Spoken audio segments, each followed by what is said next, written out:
Hello students, welcome to EPG Pathshala. I am Dr. Aranya Bhattacharjee from the School of Physical Sciences, Jawaharlal Nehru University, New Delhi. Today we are going to discuss in this module about magnetic exchange interaction from the paper Solid State Physics. So students, let us see what we are going to learn in this module. First, understand the concept of magnetic exchange interaction. This is something which you have heard for the first time. Magnetic exchange interaction. This is very essential in the quantum theory of magnetism. Know the origin of ferromagnetism and antiferromagnetism. Learn about how to calculate the energy of singlet and triplet states. And this calculating the energy of the singlet and triplet state will be useful in many different branches of physics. Learn about the difference of singlet and triplet states. Now, in the absence of magnetic interactions and magnetic field, the magnetic moments would point in random directions due to thermal disordering, and as a result the net magnetic moment would be 0. So, you can imagine a solid in which there are magnetic moments and they are randomly oriented. So, if you have a random orientation, then in that case the net will be 0. Now, paramagnetism, non-interacting magnetic moments, but on the other hand ferromagnetism is a net non-zero magnetic moment even in the absence of magnetic field, is due to the interaction between the magnetic moments. So, you see the difference. In the case of paramagnetism, we have a non-interacting magnetic moment, but in the case of ferromagnetism, it is because of this interaction between the magnetic moments that in the absence of any magnetic field, you still have a non-zero magnetic moment. And antiferromagnetism, magnetic interactions are responsible for the anti-parallel orientation of neighboring magnetic moments. So, you see that in both ferromagnetism and antiferromagnetism, how the magnetic interactions play an important role. In ferromagnetic, you get a non-zero magnetic moment in the absence of magnetic field, and in the antiferro case, these magnetic interactions, they cause the anti-parallel orientation of the neighboring magnetic moments. So, what figure this demonstrate is the distinction between ferromagnetism and antiferromagnetism. So, you see here that in this figure on the extreme left you have got these solid and the arrows actually depict the magnetic dipole moments. They are completely randomly oriented in this solid on the left hand side. Okay, so there is no magnetic field is being applied here. They are randomly oriented, and then the net magnetic moment is 0. So, there is no magnetism here. I mean, in the absence there is nothing. Because of the thermal motion, these magnetic moments are pointing in all random directions, as we have already said. Now, in the case of ferromagnet and you apply a magnetic field, all the magnetic moments, they are pointing in one specific direction. There is a net non-zero magnetic moment, and this is due to the interaction between the magnetic moment. And on the other hand, in the extreme right, what we get to see here is the case of an antiferromagnet, where the magnetic interactions are responsible for the anti-parallel orientation of the neighboring magnetic moments. And in this course, much later actually, we will actually also learn a little bit more about the origin of this ferromagnetism and antiferromagnetism due to these magnetic interactions. So, to start with, we will study these magnetic interactions in insulators, where the magnetic ions are well separated, and specifically we will consider the simple case of a single hydrogen molecule. To start with, actually we study the magnetic dipolar interaction energy. So, in a solid, nearby magnetic dipoles interact with each other's magnetic fields. So, you have many magnetic dipoles, they interact with each other. However, the magnetic field is extremely weak, and at atomic scale distance, the magnetic dipoles are small to explain magnetism. A magnetic dipole M1 will produce a magnetic induction B as given by this formula. That is, B is equal to 3R into M1 dot R minus M1 divided by R cube. So, this is basically the magnetic induction B produced by a magnetic dipole M1. Now, consider there are two interacting dipoles. So, the energy of these interacting dipoles is given by this expression, U is equal to M1 dot M2 minus 3 into brackets M2 dot R12 into M1 R12 divided by R12 cube. And what is R12? R12 is the separation between the two dipoles. The energy U is maximum when M1 and M2 are parallel, and each of them is parallel to R12. Thus, the maximum value of this interaction energy U max is equal to 2 times M1 into M2 divided by R12 square. Now, in the case of magnetic dipolar interaction energies, atomic magnetic dipole moments have the following magnitudes. So, M1 and M2 is approximately, let us say, is equal to G times nu V, which is further approximately equal to E H cross divided by MC. And E H cross divided by MC, they are all constants which are known to us. The separation between the two hydrogen atoms in that hydrogen molecule is roughly of the order of 2 angstroms. And putting all these values, actually you give an estimate of U max, which is 10 raised to the power minus 4 electron volts. So, this above energy is extremely small compared with the electrostatic energy difference between atomic states. The Pauli exclusion principle can explain why the electrostatic energy of a pair of magnetic ions depends on the direction of their moments. So, what we will now study is this magnetic dipole interaction energy. Now, in order to understand this exchange interaction, we will consider the simple case of hydrogen molecules regarding it as a solid of 2 atoms. So, I mean, like, it is very surprising, you might think that, like, considering on 2 atoms as a solid, but yes, this is the simplest thing that we can do. So, we are considering a hydrogen molecule. Okay. So, this figure also depicts this, that you have the 2 atoms which is constituting the molecule, and in these 2 atoms they have got 2 opposite spins, and the coordinates are Ra and Rb. So, this will be our starting point, and this will be the system that we will be studying. The simplest, this is one of the simplest systems which we can study, and before going into any complex situations, it is always good to start with something simple. Hence, we are going to start treating this as a solid of 2 atoms, this hydrogen molecule. Stop. So, let us suppose that Ra, the vector Ra and Rb denote the position vectors of the 2 protons A and B respectively.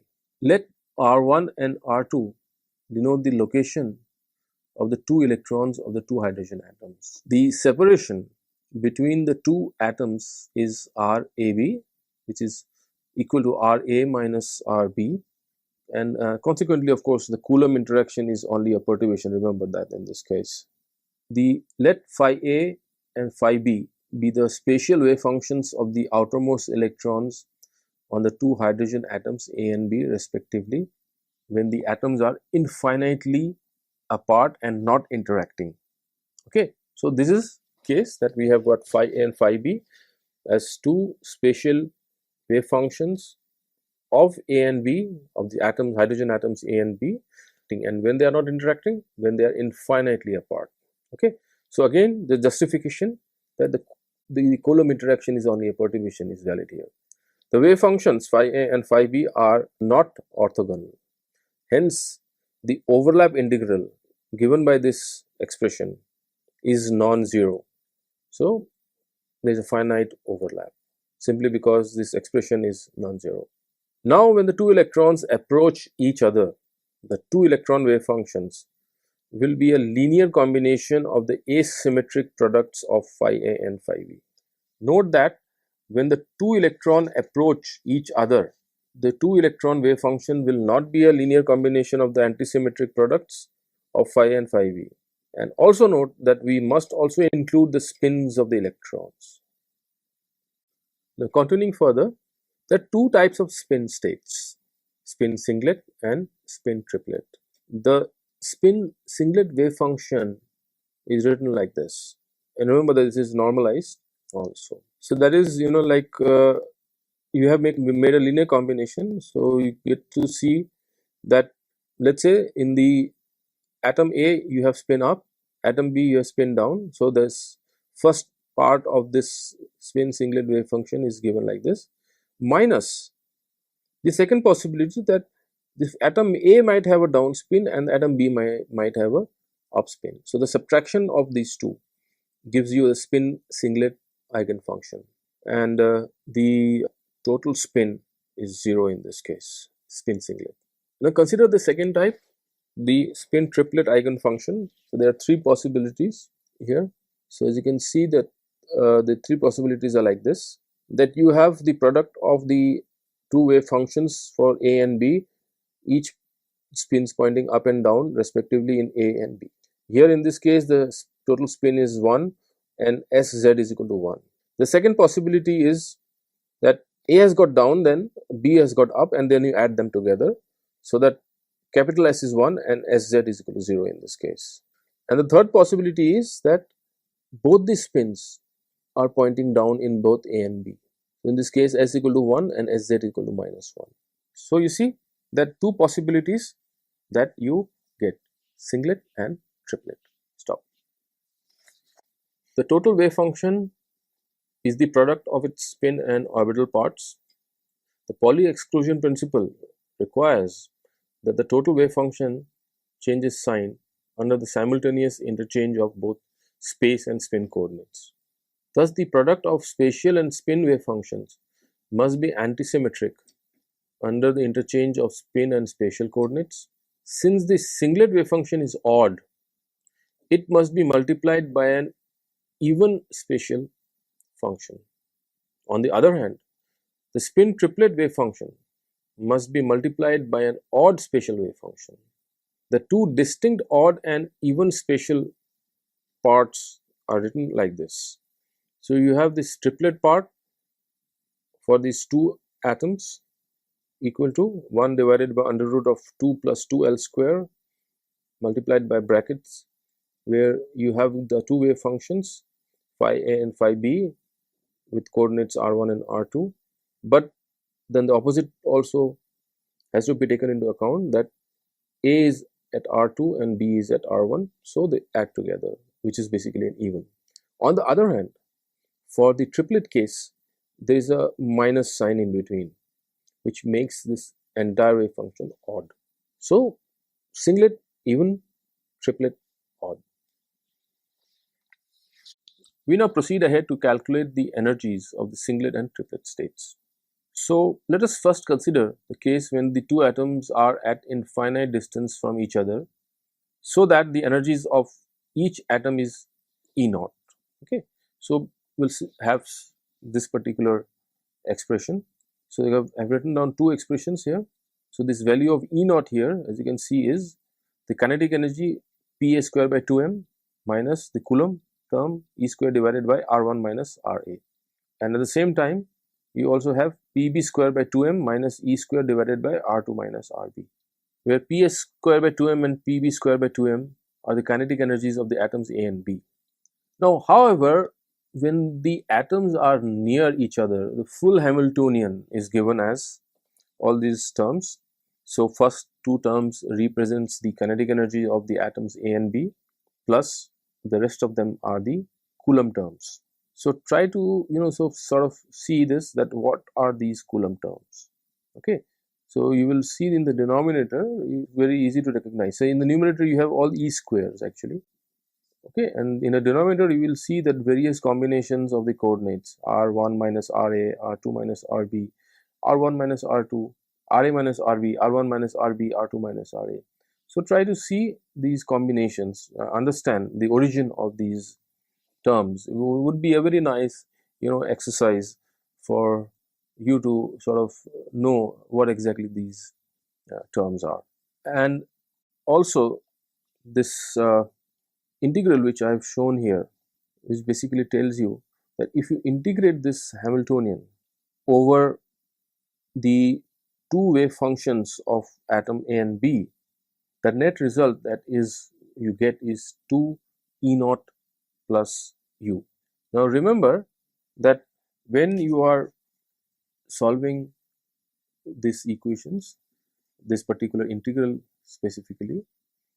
So continuing with the discussion of energies of singlet and triplet states, in the previous slide you saw that the total integral is 2 E naught plus U, where this expression for U is given like this. Now slight explanation about these integrals is explained in this slides. So this integral of this entire Hamiltonian actually can also be written like this, 2 E naught L square plus V. Now this is taken into account a previous expression that we already know. Okay, so like you have to go back to the text earlier, and then from there you can see that this expression originates from the non-orthogonal behavior of the two wave functions of the atoms, and that is the reason why you get to see here in this expression L square. You see 2 E naught L square plus V is appearing from the fact that they are not orthogonal, and this L was basically the non-zero value of that particular equation. Okay, so you see the origin of this, and V here is again the Coulomb part. You see this is the Coulomb part, V, this expression. It is important to note that the Coulomb interactions appearing in U and V are different. Okay, so just carefully look at the expressions for U and V. You will see that clearly, they are different. Now, in view of the earlier results that up till now we have discussed, the energy of the singlet state is derived as 2 E naught plus U plus V divided by 1 plus L square. So again, repeating that L is basically the overlap integral value. For the triplet state, the energy is 2 E naught plus U minus V divided by 1 minus L square. And the difference between the energies of the singlet and a triplet state is Et minus Es, which is equal to 2 L squared U minus 2V divided by 1 minus L raised to power 4, which is basically plus minus J. So, I mean, in one specific case, if it is plus J, then the triplet state would have higher energy than the singlet state. On the other hand, if it is minus J, then the triplet state would have a lower energy. This is what it depicts. So, let us continue discussions on the energy of singlet and triplet states. So, when the energy of the singlet state is less than the triplet, the difference Et minus Es is plus J. So, singlet is of lower energy. Example is helium atom.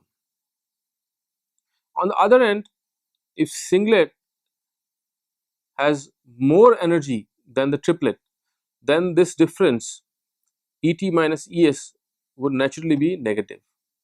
So, triplet state is of lower energy. Spins of the two atoms point in opposite directions is an example of antiferromagnetism. So, what we have studied in this module finally, the magnetic dipolar interaction energy is extremely small and is not able to account for ferromagnetic and antiferromagnetic behavior of solids.